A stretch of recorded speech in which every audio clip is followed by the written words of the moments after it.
Hello, operator. Can you please connect me with OTR Halloween Holidays? I don't want to miss this episode of the Bah Ghoulie Show.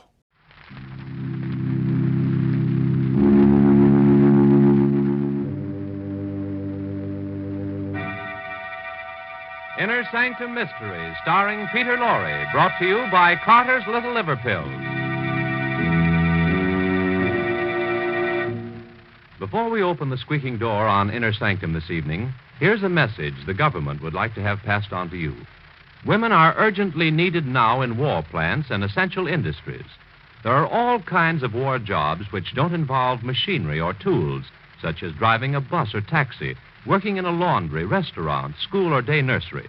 And in filling these jobs, women are relieving men for heavier work. Ladies, if you live in an area where there's a shortage of war workers, go to the office of the United States Employment Service nearest your home at once. The address is in your local telephone book. But remember, do not move to a crowded war center in search of a job. It will only add to the housing and living problem already existing there. Your first and only necessary step to volunteer your services in a war job is to visit your local United States Employment Service office. Get yourself a war job and hasten the day of victory.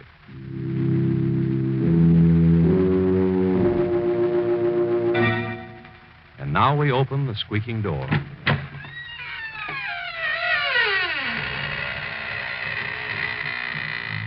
Good evening, friends of the Inner Sanctum. This is Raymond, your host. I'm glad you came tonight because we have a very special guest of horror with us. I'd like you to meet the late Johnny Gravestone, the most celebrated member of the Inner Sanctum Ghost Society. He is the best haunter of them all. Johnny is the tall figure in a white sheet wearing the blue ribbon. He's haunted everything, from a palace to a telephone booth. And if you're very nice to him, he'll be glad to consider giving your house to once over. Who knows? He may even haunt you.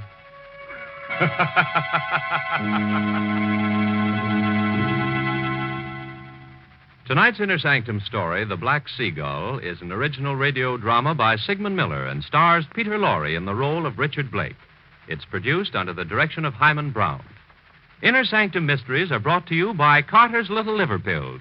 When you feel dull, headachy, sluggish, take Carter's two-way treatment to, first, start your liver bile flowing quickly. Second, get comfortable relief from irregularity.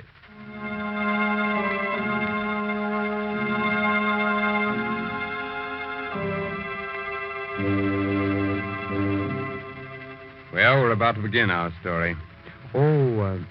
I forgot to warn you about the tremblins.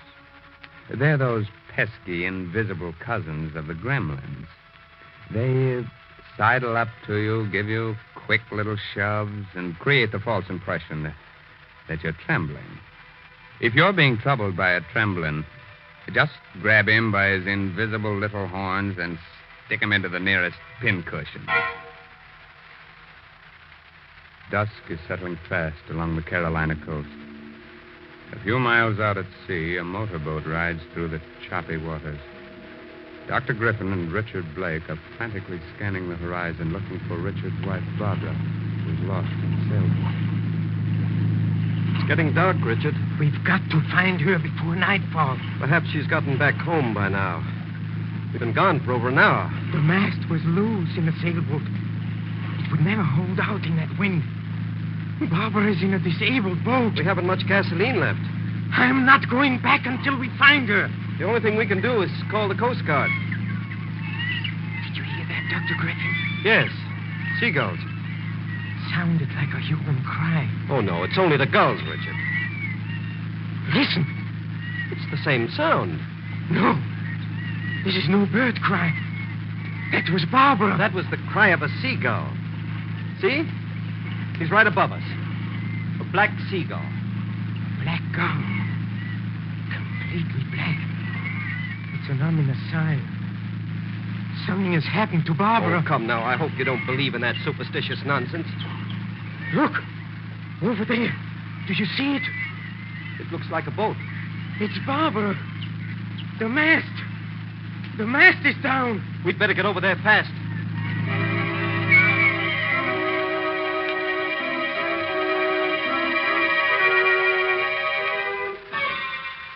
Here.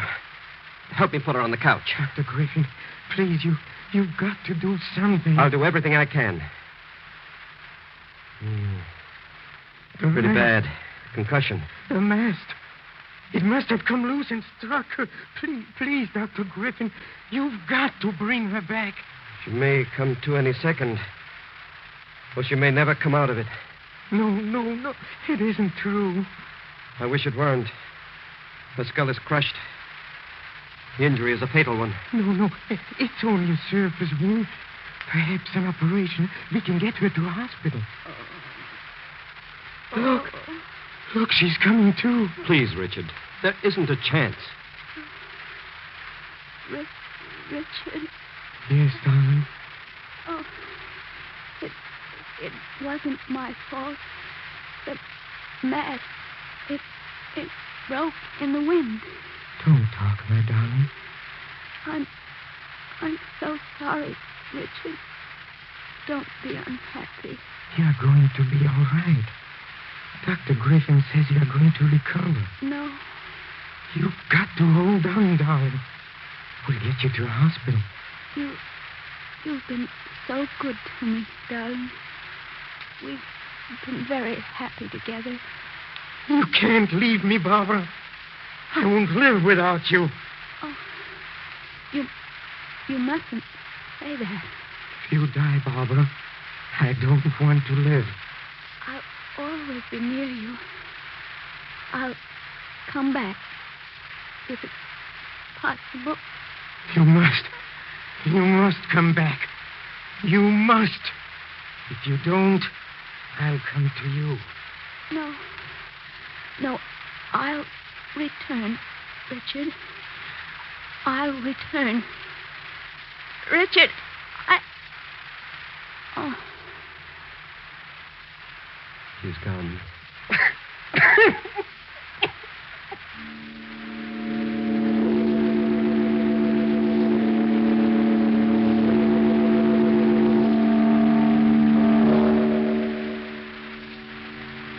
The men are ready to lower the coffin, Richard.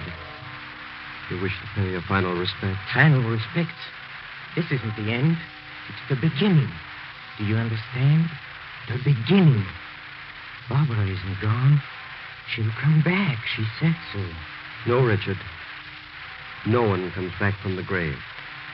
It's dangerous to believe that. Dangerous for your sanity. She'll come back.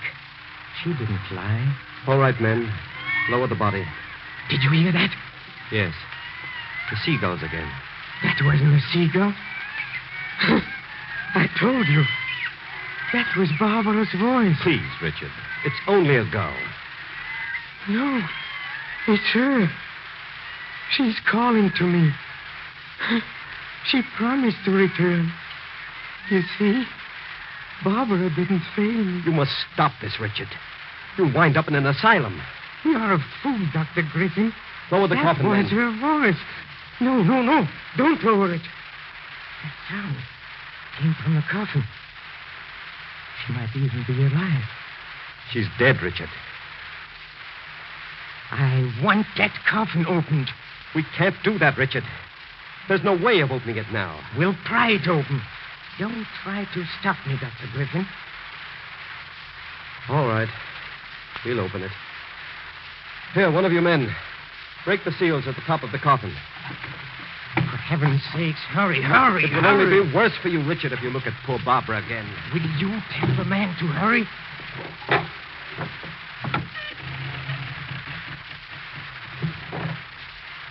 The coffin's opened, Richard.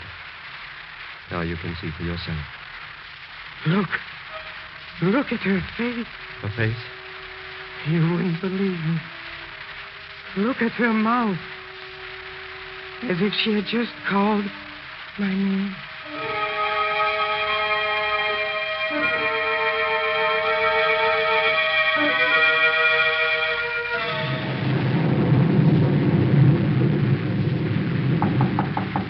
Who is there? Dr. Griffin. Come in. The door is open. Oh. You took me by surprise, Richard. I didn't expect you to be sitting so close to the door. I'm sorry I startled you, Dr. Griffin. I just thought I'd drop in before I went to bed. Are you waiting for someone? Yes, I am. What are you sitting in the dark for? Where's the light switch? I don't want any light. I prefer sitting in the dark. Richard, you're becoming very morbid. Don't you think you ought to get to bed? It's nearly midnight. Midnight. Yes. That's the time she'll come back. You really believe Barbara will come back? Yes. I'm sure she will. Well, we'll see. She'll come. If she does, it will only be in your mind. Please be quiet.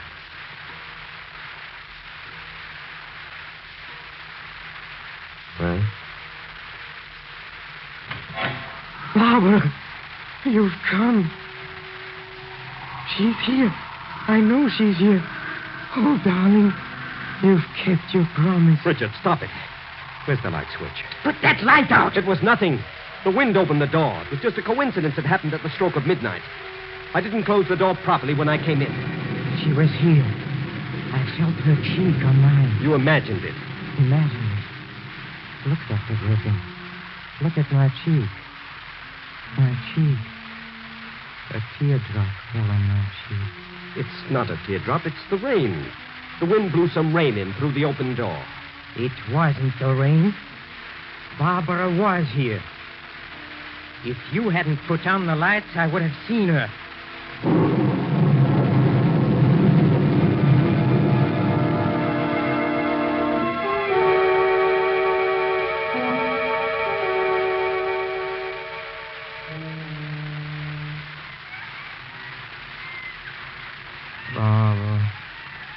Barbara, some people do come back from the grave. I heard about such cases.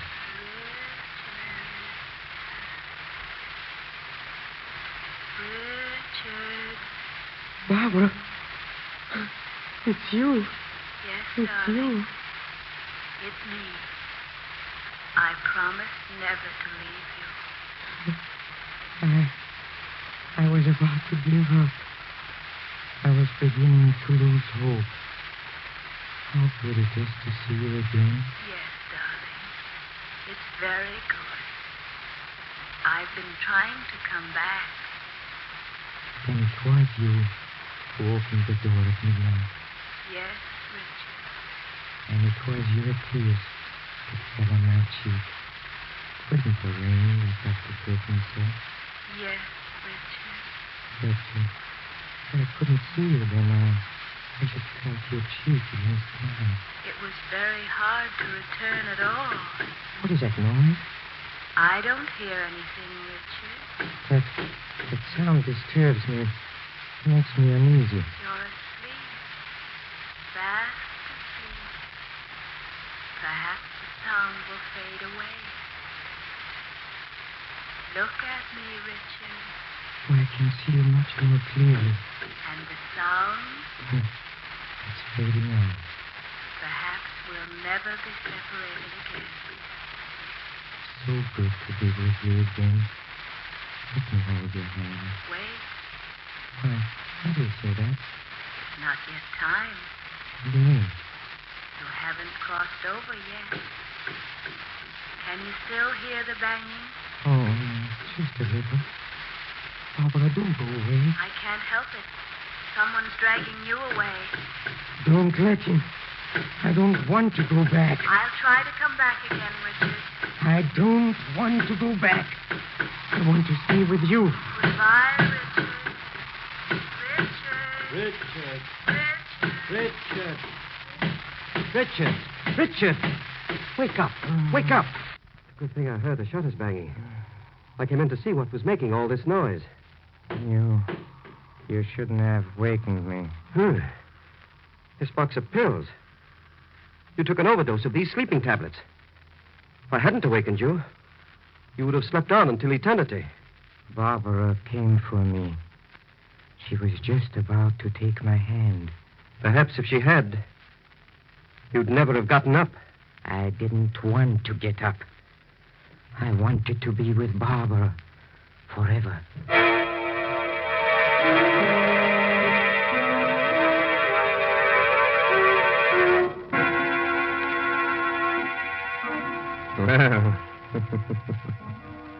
Dr. Griffin should be awarded the Order of the Inner Sanctum for saving the life of Richard Blake.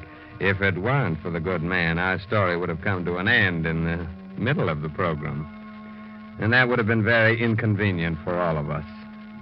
As a reward, perhaps we'll just wound Dr. Griffin a little bit instead of polishing him off. But until we make up our minds, here's a gentleman with an important message for you. To keep you feeling on top of the world, medical knowledge proves that nature should produce about 2 pints of liver bile, the vital digestive juice your liver makes, each day. Otherwise, your food may not digest properly and leave you feeling dull, headachy, sluggish. Scientific facts show it takes a 2-way treatment to get the vital digestive juice flowing quickly and to relieve sluggishness without disturbing digestion. Therefore, do as thousands now do. Take Carter's Little Liver Pills. First, because Carter's start the vital digestive juice flowing, usually within 30 minutes. Second, because Carter's gently help you to that glorious feeling that goes with regularity. Remember, many ordinary simple laxatives don't, but Carter's Little Liver Pills do give this 2-way treatment. So take genuine Carter's Little Liver Pills as directed tonight. Tomorrow, see if you don't wake up feeling glad to be alive. Get Carter's at any drugstore. 25 cents.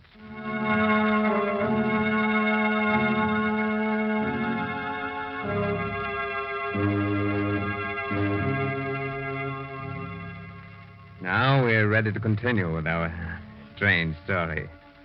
I hope you've all made yourselves comfortable. If it's too warm for you, we'll be glad to chill you a bit. Or if it's too cold, we'll be glad to make it hot for you. As a matter of fact, from now on, you'll get it both hot and cold. The following evening.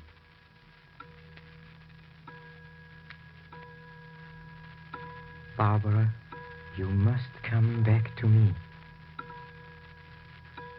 Barbara. Barbara. Can you hear me? Perhaps she can't get in.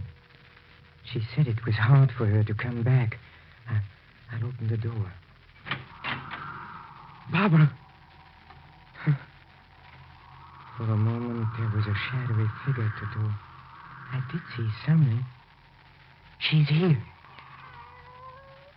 Oh, it's you, Kitty. Barbara's pet. Haven't seen you since Barbara died. Come here, Kitty. Whom are you looking at?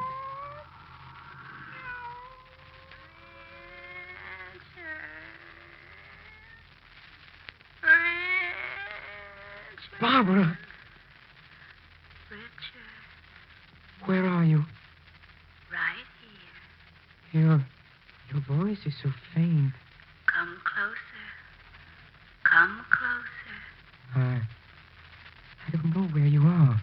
The closet where I used to keep my clothes. Darling, I still can't see you. This blue taffeta dress. My favorite. I used to love the rustling sound it made when I walked. It still crinkles. Like it always did. Richard. Where are you? Please don't go away. Right here. My vanity table. For heaven's sake, Barbara, let me see you again. My perfumes. They're all here. Nothing has been touched, darling. Here's my favorite. Wild heather. I'll never wear it again.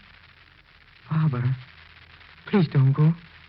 Where are you? I'm everywhere in this room. Everywhere. Why can't I see you? Perhaps you will. We must both try. We must both try very hard. I'll try, Barbara. Goodbye, my darling. No, not yet. Just another moment. Goodbye, Richard. Barbara. Barbara. She's gone. She's gone. Only you and I know she was here. Who is there? Oh, it's you, Dr. Griffin. I came back to see how you were. I don't need any help. I heard you shouting Barbara's name. You were mistaken, Dr. Griffin. Barbara's dress. It's lying over the chair. Did you take it out of the closet? No, Dr. Griffin. The perfume's in the air. Oh, yes. There's a bottle of perfume overturned on the vanity table. Wild heather. That was Barbara's favorite, wasn't it? Yes, Dr. Griffin. You think Barbara was here? Don't you, Richard? Huh? She was here. I spoke to her. And she'll come again. She said she would. And maybe the next time I'll be able to see Barbara. See her as she was when she was alive.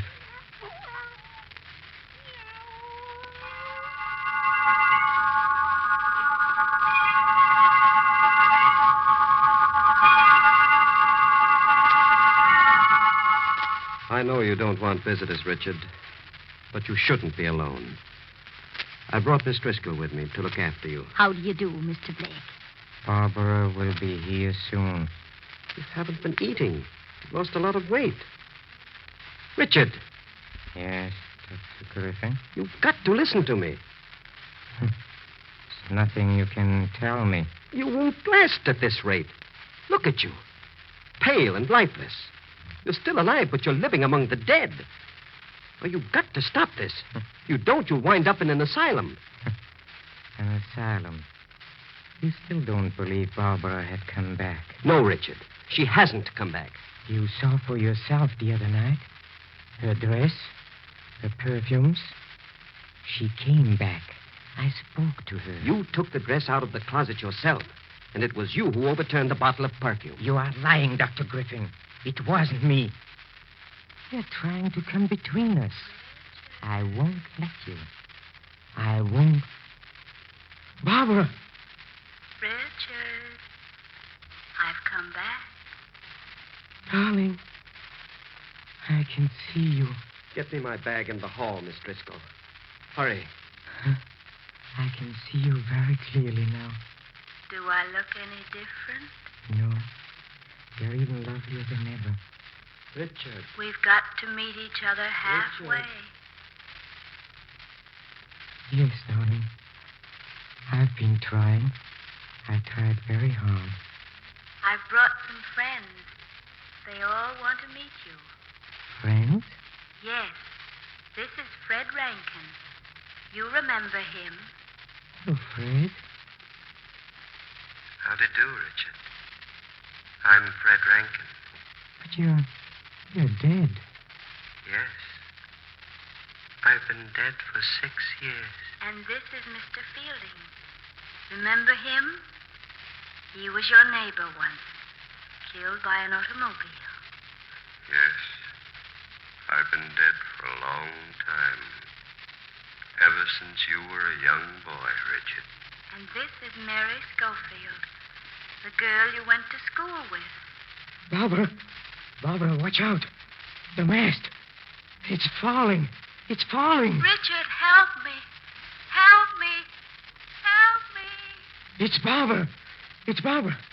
She's out there in a boat. The mast is gone. I've got to save her before it's too late. You're not going anywhere. There's no one calling you. Nurse, help me get him back into bed. Let me go. Let me go. You're staying here with Let me. me go. Come back. Come back, Richard.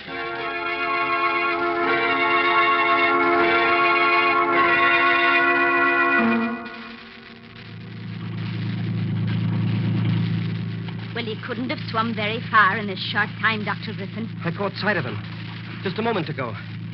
Oh, there he is. Yes, I see him. Yes, but he's going down. He's going down. Merciful heavens. Did you see? Yes, he's gone down. But he was holding someone. I could see her long black hair. It's no use. We'll never... You say he was holding someone? Yes. It looked like a woman. She had long black hair. Must have been seaweed. You see things in this twilight that don't exist. Imagination is like fire. A good servant, but a bad master. I guess we had better get back.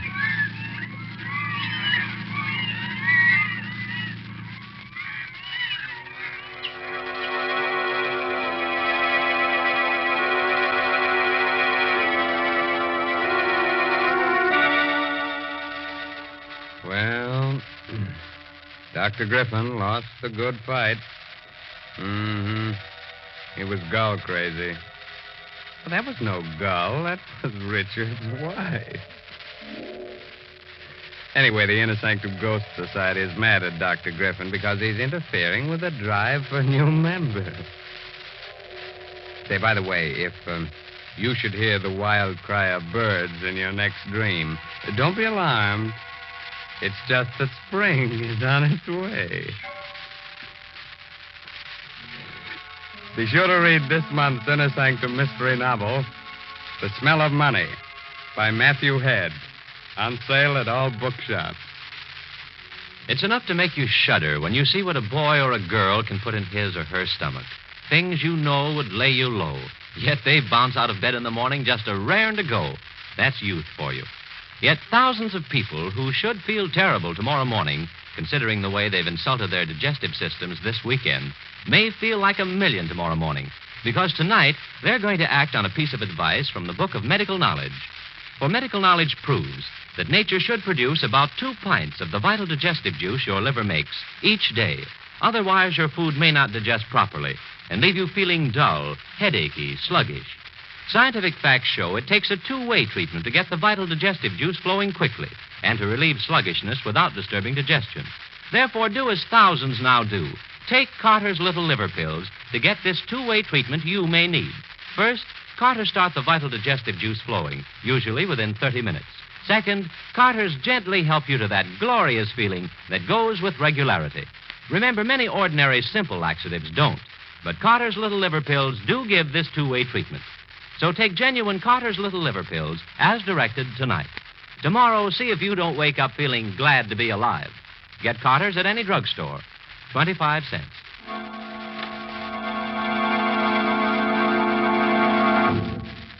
Be sure to listen next week, for lovely Judith Evelyn will be back with us again in a sweet little story just full of beautiful murder. Well, now it's time to close the squeaking door of the Inner Sanctum until next week. So, good night. Pleasant dreams.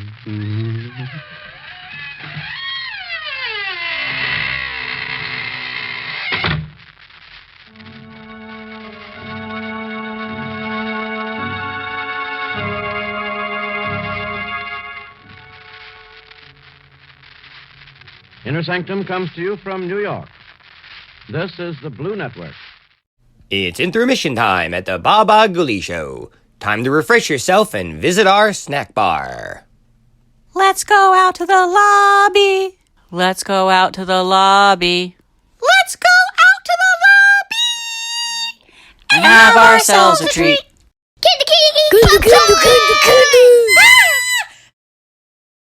It's radio time, folks. Enjoy the rest of the program.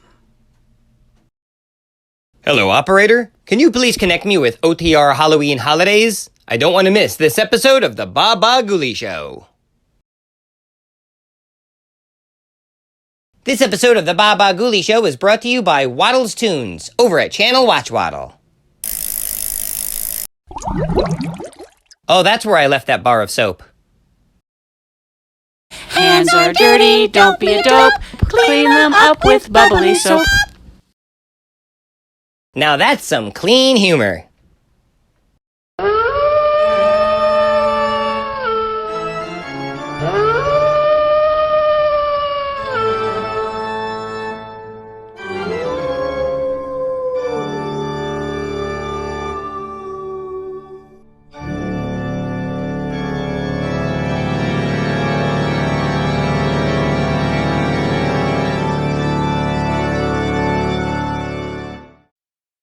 Now, the Roma Wine Company of Fresno, California presents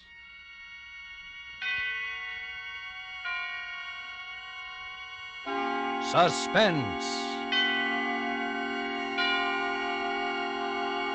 Tonight, Roma Wines bring you Mr. Peter Lorre as star of Nobody Loves Me, a suspense play produced, edited, and directed for Roma Wines by William Spear.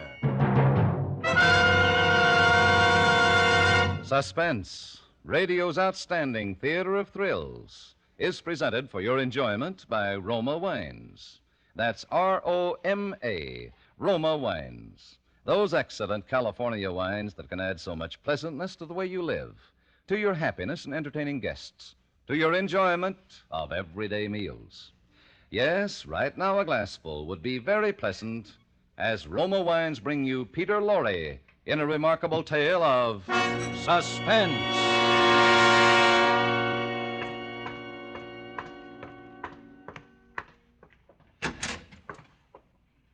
Hello. Are you guys in charge of this precinct? Well, hello, Bright Eyes. Who's in charge here? Just a minute. How did you get in? I walked in. Who's the top man here? This is the squad room, son. If you have a complaint, give it to the desk sergeant. No, I don't want to bother him. He's sleeping. Jenkins sleeping? Boy, till I tell... You better sit down. Hey, Costello, he's got a gun. Yeah, I got a gun. Sit down. Hey, son, you must be crazy. Maybe. But I think I know what I'm doing. Well, you can't hold up a police station, mister. No? There's no dough here. No. Look, son, look. Keep your hands up. I didn't move. Hey, you. Shove that chair over for me. Yeah. Okay, mister. Yeah, I have a lot to talk about, and I want to be comfortable. I've come to tell you cops a story. Look, mister, this isn't funny. Just tell you a story and give you a present. How's that? Oh, what do you mean, a present? Why, I'm a regular Santa Claus. Going to give you $10,000. Now, look. There is $10,000 reward for the kidnapper of Peggy Stewart, am I right? You Where is she? Where's the girl? You forget this gun. You also forget I said I was going to tell you a story first. Sit down, Captain. You mean you're confessing? Yeah. Story of my life. You get plenty of thrills. You know why? Oh, look, son, look. Plenty of thrills. Because my name is Reese. Joe Reese. Then you killed her. You killed so her. You have heard about me. Yes. Killer Reese. Killer Reese, Captain. Then you admit I got a story. I'm going to tell it in my own way. First things first, last things last. And Peggy Stewart comes last. Look, just tell us, did you kill her, Joe? I start at the beginning. The beginning when I was born, and don't interrupt. Okay, we won't interrupt. 'Cause, you see, I think a lot about when I was born. Maybe somebody loved me then. Maybe when I sucked in my first breath of air and let out a yell. Maybe my mother loved me. Maybe she wished I was dead. She didn't live long enough for me to find out. But after she died, it was like I was just shoved clean out of the world. Shoved off to an aunt and an uncle who had the meanest, grimiest, stinkingest little souls even you fellows could hope to meet. Yeah, Aunt Ella and Uncle Walter. Oh, they were a pair. Why, they even looked alike.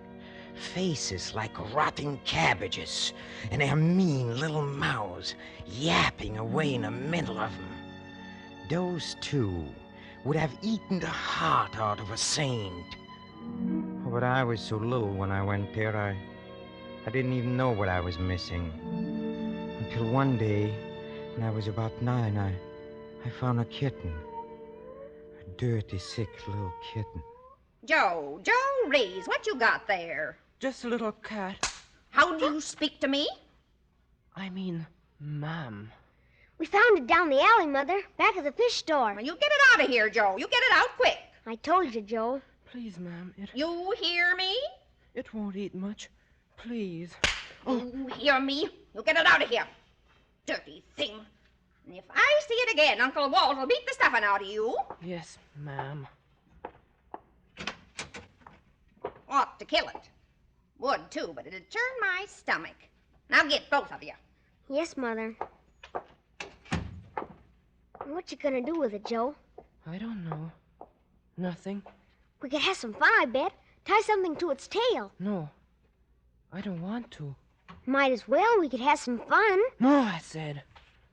Say. Feel. Yeah? What about it? It's buzzing inside. Like machinery. Oh, that's purring. Purring? Sure. Cats do that when they're glad. It's glad? About what? Bet it thinks you're gonna feed it. Oh, yes. What do cats eat, Cousin Alex? You ain't gonna keep it. Sure I'm gonna keep it. I'm gonna keep it somewhere she don't know. You're crazy. I'm not. I'm gonna keep it. It likes me. That's why. Likes you? A cat? Then why is it buzzing? Purring? Sure it likes me. Oh, it doesn't. It's hungry. I'll stop it purring. Look. What you doing, Alex? Watch when I twist its tail. No, don't. Hey, now look what you done. See? Now it ain't purring. Joe! Joe, what are you doing? It clawed me. It clawed me, and now it's scared. It clawed me. It's scared now.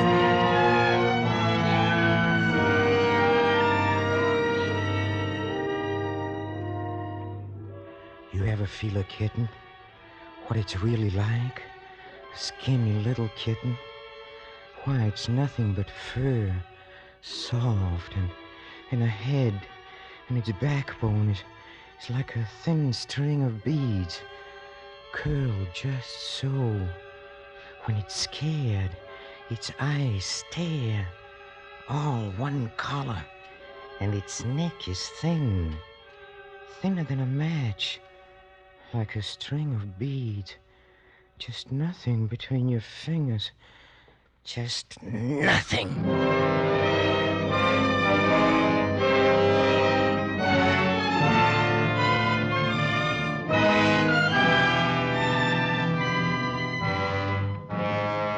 For Suspense, Roma Wines are bringing you as star Mr. Peter Lorre in Nobody Loves Me by Herbert Clyde Lewis and Sylvia Richards. Roma Wines' presentation tonight in radio's outstanding theater of thrills, Suspense.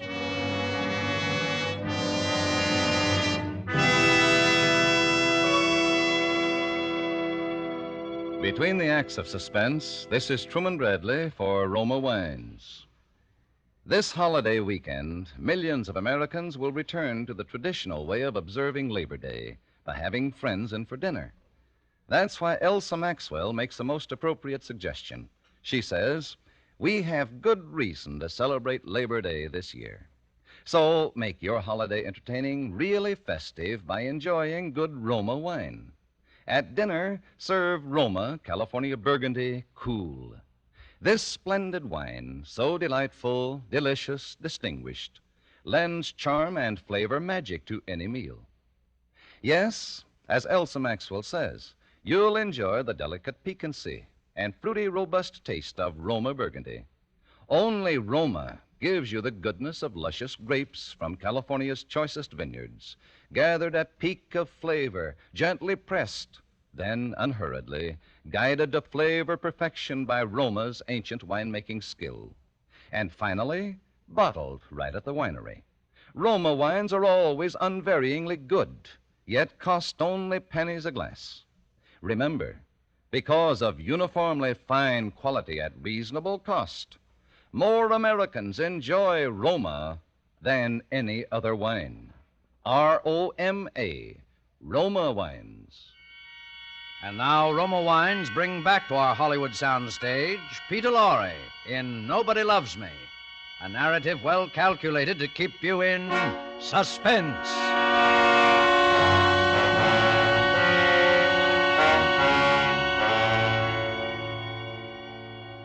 It never turned my stomach. It's always easy. Very easy. Yes, but Joe, where did you leave the girl, Peggy? Didn't I tell you not to interrupt? I am telling you what I have to tell. Cats first and girls last. I I sat in the backyard holding the dead kitten, and it was soft for a long time. Next day, it was stiff and hard under its fur. Funny, a kid 9 years old even knew about killing, but I knew. 'Cause when I was more than 4, I saw Uncle Walter kill a chicken. I saw his mean, stringy shoulders jump when he brought the axe down. You know, that's how I knew, because watching Uncle Walter, I could tell he liked to kill. Liked it way down inside of him. And I hated him. So whenever I killed anything or anybody, after that, I was killing Uncle Walter and everybody like him. I hated him. I hated him till he died. Joe, come here. Your poor Uncle Walt is passing on, and I want you to see him before he goes. Joe. Yes, ma'am. Don't say a word unless he speaks to you. I won't. Go stand on the other side of the bed. Oh, listen to the blessed man fighting for his life. Just listen to him. Yes, I listened. Oh, did I listen? And I only wished he knew he was dying. I wanted to tell him. I wanted to say, "You are dying, Uncle Walter, and I'm wishing you dead." That's why I'm strangling the wind out of your turkey neck. I'm burying a knife in your filthy heart. I am doing it. Me, Joe. Oh, look at him.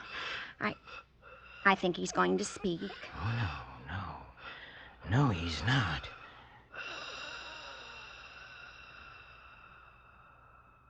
Oh, he's dead. He's gone. Yeah, he's gone. Oh, that blessed saintly man. Joe, you'll never know how much he did for you. You'll never be able to thank him. He's in heaven now. Yeah, I bet. Don't you understand, Joe? Your poor Uncle Walt is dead. Sure, I understand. Then can't you say something? Sure. Uncle Walter's dead. 15 years. Too late for me.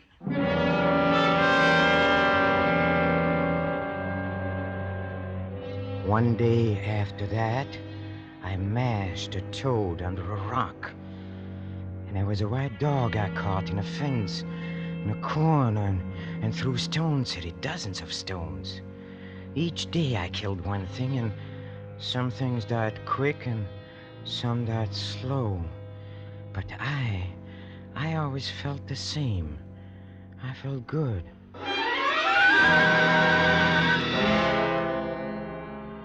I found there was room in the world for a bright young fellow like me. There was work to spare for a man who didn't mind killing. $100 a job I could get, sometimes more. Hey, pick up that pencil, fatty. Yeah, you, Sergeant. I'll give you a list. Yeah. Well, there was the Bresco brothers. All 3 of them.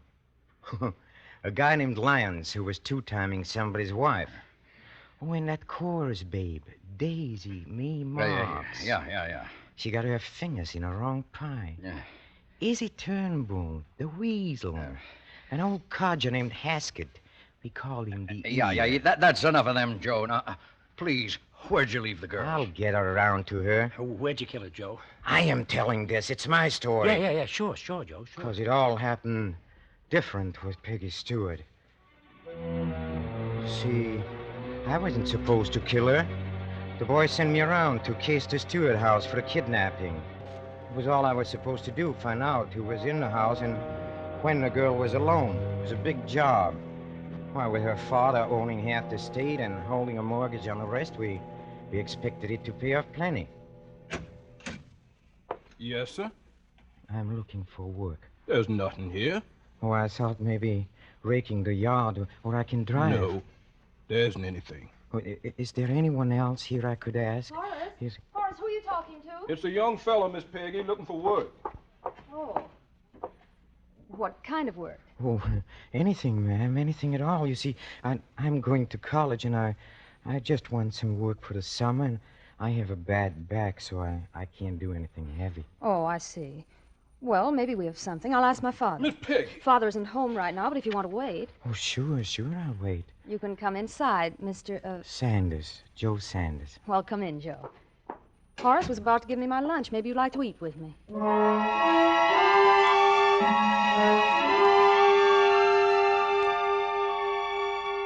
So for more than an hour, I was on the inside, looking out, just for once. It did things to me. That room, all sunshiny where we ate, blue dishes, the food cooked in little dabs, and so good. I was just boiling with hate. I couldn't look at her, at the girl, or talk. She didn't seem to notice what was happening to me. And that's what really got me. She didn't once look scared. Hey, you ever see Miss Peggy? She's little, all curved and little and bright and soft. Even her voice is soft. I'd never known anybody like her, except people in books I read in a modern library, you know. I couldn't take it. I want to make her like the other girls I'd known. Make her get that look in her eyes. You're not eating, Joe. Huh? Oh, I've been thinking. Oh? Aren't you scared? Scared? Being alone like this with a fellow you don't even know? Scared of you? Lots of girls are. Why? Are you dangerous? I don't know. Lots of girls think I am. There must be something in it.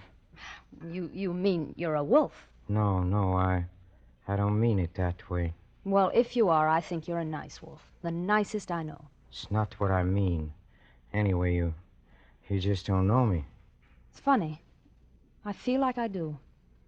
I feel I've known you for a long time. What's the matter, Joe? Nothing. Nothing is the matter. Guess I better be going. But aren't you going to wait for Father? He'll be here pretty soon. No, I guess I better not wait. But you said you... You see, I just remembered I got to be someplace at 2 o'clock. Oh. Well, if you come back tomorrow, That's it. Yes, I'll come back tomorrow. Maybe that'll be even better. I can talk to Father tonight about you. Then I'm sure he'll give you a job. Sure, you do that. That'll be swell. But you will come back. Promise? Oh, sure. I'll come back.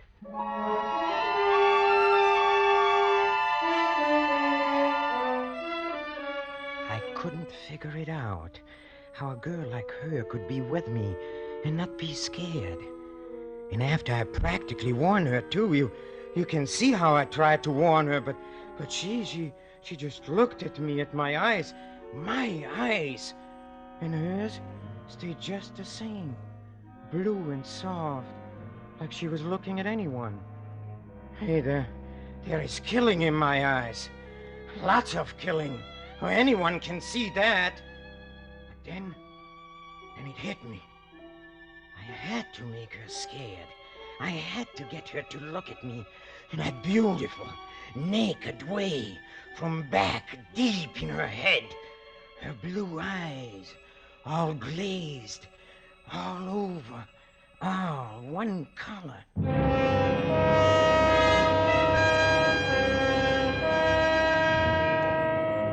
Well, I got my car out and drove back to her house. It was night already, and there were lights on, and windows were open, and this time I went right to the front door. I'll go, Father. What, Joe? Hello, Miss Peggy.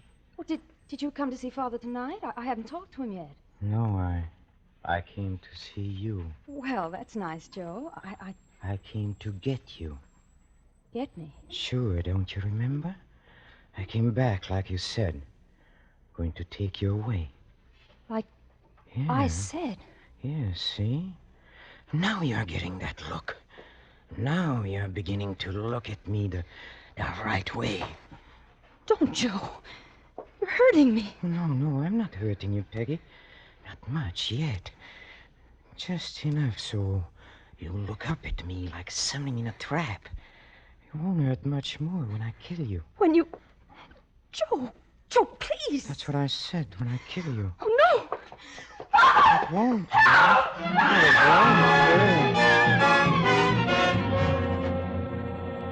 I dumped her in the front seat, and after I got the car in high, she didn't move anymore. She sat there with her big eyes staring at the road.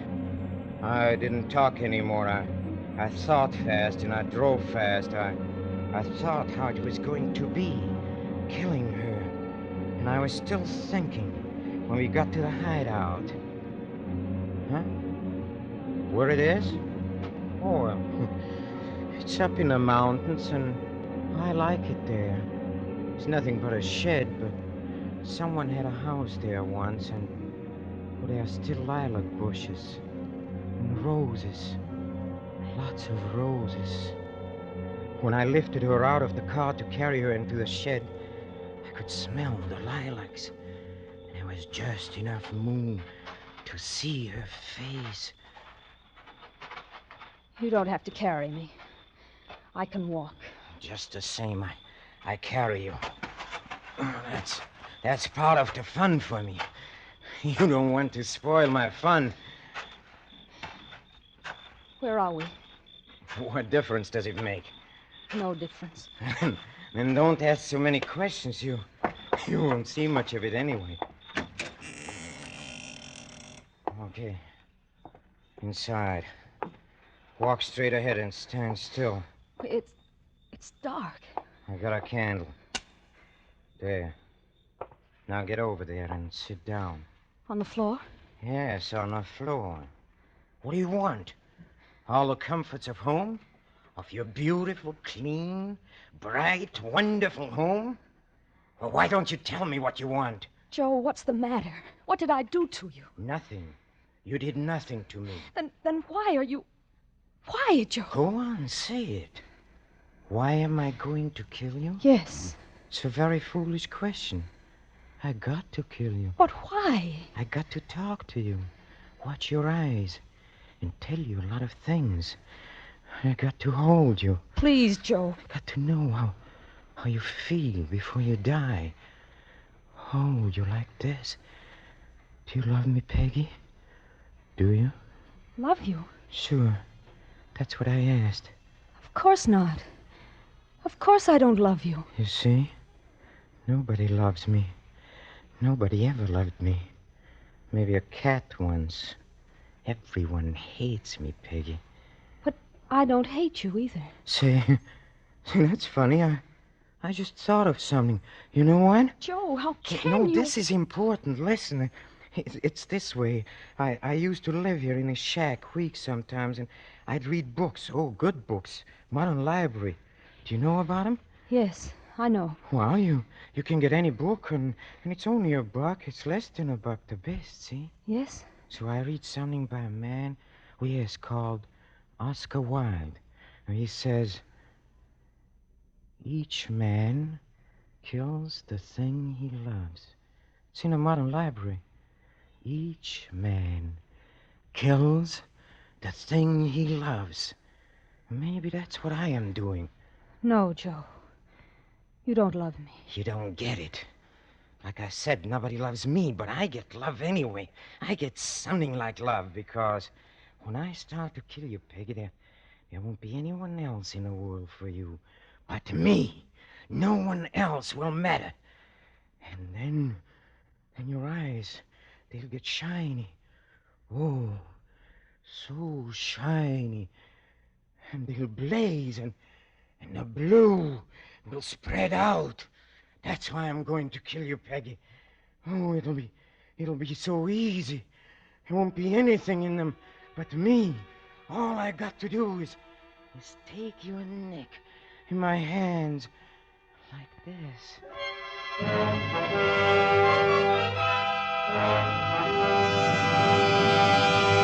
Hey, Peggy, I'm going to kill you.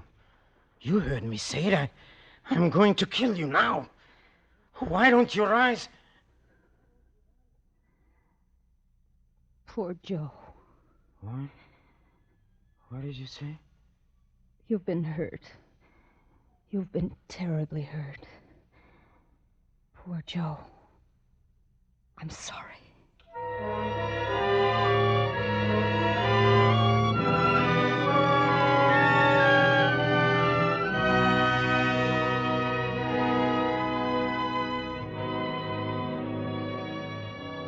Oh, well, that's it. But, where did you leave the body, Joe? What are you talking about? After you killed her. Who said I killed her? Why, you said that you... Listen, you bonehead. That's what it's all about. That's why I came in here, to give myself up. See, nobody ever loved me except that cat, and when he got scared, it clawed me, and I had to kill it. But Miss Peggy, she wasn't scared. I don't get it. Miss Peggy looked at me and into me and through me, and she knew what I was. Rotten. But she said, poor Joe. To me, Joe Reese. I figured that was as close as I'd ever get to love. Well, I figured it was enough. Go ahead, answer it, Sergeant. Guess that's her father saying she's home. And then you can lock me up, Captain. I need sleep. I'm dead for sleep.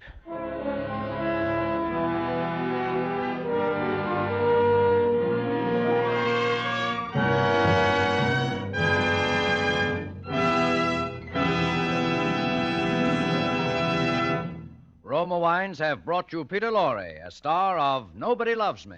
Tonight's study in Suspense. This is Truman Bradley for Roma Wines, the sponsor of Suspense. Visiting friends in the family car is once again a popular American custom. And as Elsa Maxwell said just last week, be prepared when people drop in unexpectedly. A smart way to entertain, a sure way to cool off and delight your guests, is to serve refreshing Roma wine and soda, a frosty, cold, iced drink that really quenches thirst. Yes, and Roma wine and soda, made with distinguished Roma California Burgundy or Sauterne, is quick and easy to make. Just half-fill tall glasses with good Roma Burgundy or Sauterne. Add ice cubes, sparkling water, and a bit of sugar. And for a decorative touch, garnish with cherries or fruit. Here's another delightfully different taste treat. Try Roma Sweet Vermouth, well chilled. A delicious aperitif. Zestful, full-flavored Roma Vermouth is blended and developed with all the traditional winemaking skill of Roma wineries. Is made and bottled in the heart of California's famous vineyards, yet surprisingly low-priced. Try Roma Vermouth soon, won't you? This is Peter Lorre. I want to remind you to be sure not to miss next Thursday's Suspense show. It will be a repeat performance by popular demand. Sorry, wrong number. That's the famous radio play about the woman on the telephone, in which Miss Agnes Moorehead gives such an overwhelming performance. Peter Lorre appeared through the courtesy of Warner Brothers and will soon be seen in their production, Three Strangers. A word from our government. Despite the lifting of some restrictions, travel is still tight in many parts of the country and over many railroads used by the armed forces.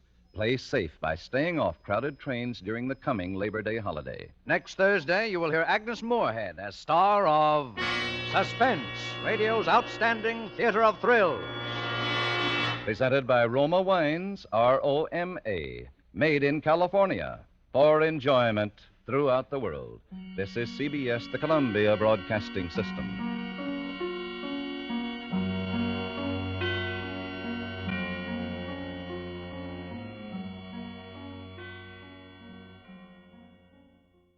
Thanks for watching the Bah Ghoulie Show by OTR Halloween Holidays. This is Waddle the Duck saying check out Channel Watchwaddle for some fun cartoons with no static.